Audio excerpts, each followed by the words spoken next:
Bismillahirrahmanirrahim. Let's start off our discussion with the next subsection, which is about mechanism of breathing, a very conceptual area from the examination point of view. First of all, let's have a look at the big picture of this particular subsection. We'll talk about the difference between breathing and respiration in this subsection first of all. Secondly, we'll talk about the mechanism of breathing specifically.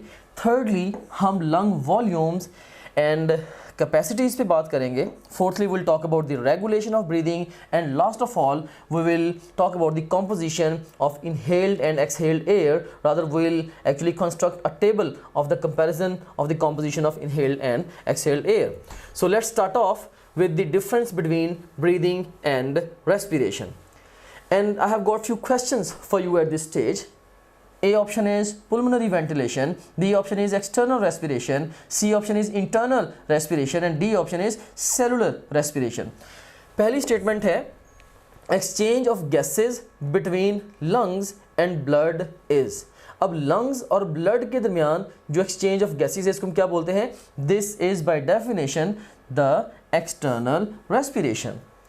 So ये different terminologies हैं. Of course actually the closely related terminologies हैं जो कि आपको real exam में confuse कर सकती हैं, जैसे कि इन questions के अंदर भी आप देख सकते हैं. So इसीलिए पहले questions की मदद से मैं आपको वो confusions आपके सामने लेके आना चाहता हूँ, and थोड़ी देर के बाद इंशाल्लाह हम actually उन confusions को one by one fix भी करेंगे. So second statement है exchange of gases